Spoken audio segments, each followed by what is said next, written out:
May the words of my mouth and the meditations of our hearts be acceptable in your sight, O God, our strength and our Redeemer. Amen.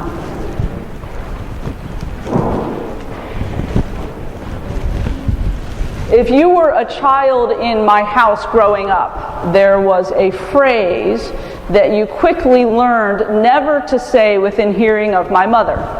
And that phrase was, "I'm bored." Because my mother, of course, would rip around and say, "I'll make sure you're not bored." And suddenly you had a list of about 12 chores that needed to be done before you were allowed to do anything else. And so, bored or not, we quickly learned to either get out of the house to ride bikes or make up a game or build a fort or whatever. Or if you were staying in the house, you needed to look really creative or industrious, either reading a book, not a comic book, a book, or doing something that looked like you were actually seriously engaged in an activity and could not be bothered. And I read this really interesting article a few weeks ago that said that people in industrialized countries were starting to lose some of their creativity.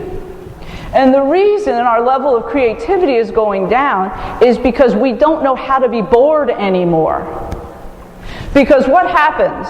As soon as you have one spare second, what do? You take out your phone. And you check Facebook or your email, or you play a game, or you text a friend, or your iPad, or something.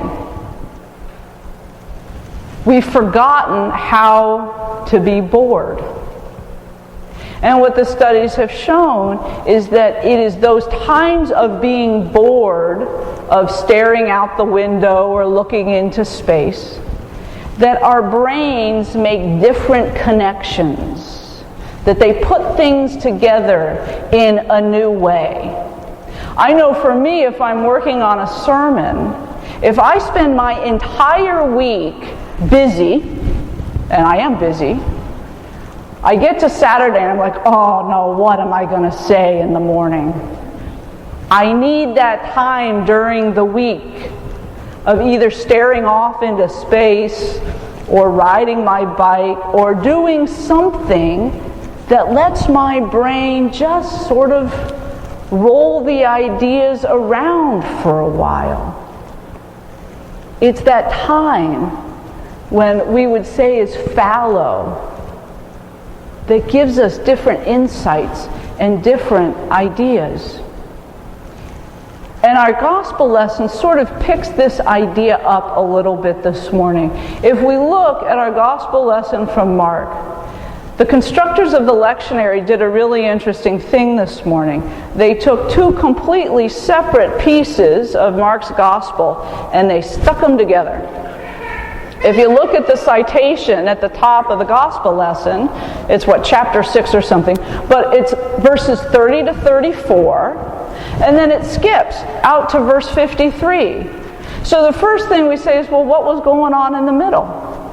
Well, what was going on in the middle was the feeding of the 5,000 and Jesus walking on the water. So our constructors of our lectionary left those things out on purpose. So the first question we ask ourselves is, why? Why not just tell the story? And I think it's because they were trying to bring some themes together and make a point for us, for all of you who are sitting here in the congregation and listening to the gospel lesson this morning. Because what happens in the gospel, the apostles have just returned and they're so excited because they've been preaching and teaching and healing people and driving out demons, and they want to tell Jesus all about it. And he says, great, let's get away for a bit. Let's get some time together to rest and to talk and to pray together and to just relax. Except they don't get that, because the people see where they've gone, they chase after them. And then again, in the second little bit of our gospel lesson, the people continue to chase after Jesus. And unfortunately, Jesus and his apostles don't get that time to rest. They don't get that time for reflection and prayer together. People keep coming to them over and over and over again. And the work they're doing is important. What are they doing? They're healing people. They're teaching people about God. They're leading them into the ways of righteousness and knowledge of the holy. But it still takes its toll. Throughout the Gospels, we hear bits and pieces where it says Jesus went alone to a deserted place to pray, or Jesus went up on the mountain, or Jesus went here and Jesus went there, trying to find a little bit of time, trying to find a little bit of peace, a little bit of quiet, a little bit of time to reconnect with God, so that he had the energy to continue the ministry that he was doing.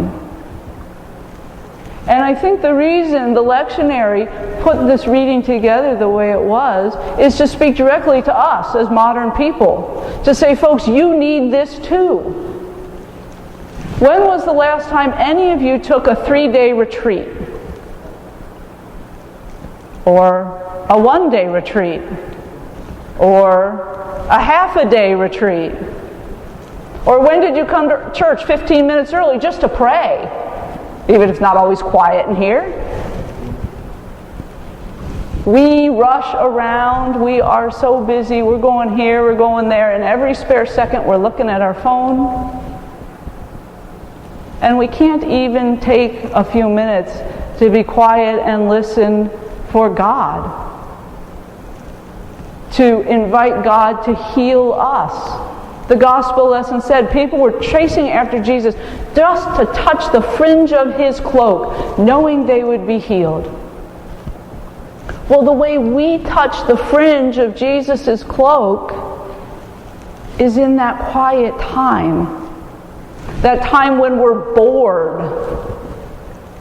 That time when our brain has a little bit of space to listen a little bit differently, to hear a little different voice. So I have a challenge for you. This week, every time you have a little bit of time and you're about to pick up your phone, don't.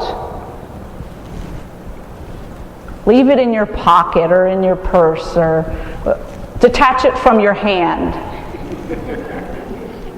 And spend that little bit of time, maybe it's only 10 seconds, and stare out the window. Or pray for somebody you know is in need and needs your prayers. Say the Our Father. If you like to pray the Rosary, get a few Hail Marys in. Do something that gives you a bit of spiritual peace, a little bit of spiritual quiet, a little bit that lets your synapses, your spiritual synapses, fire in a little bit of a different way. And see if maybe you find a bit of refreshment. Because, Genesis tells us that even God rested on the seventh day. And I think if God can rest on the seventh day, I think we can at least rest for 10 seconds every now and again. Amen.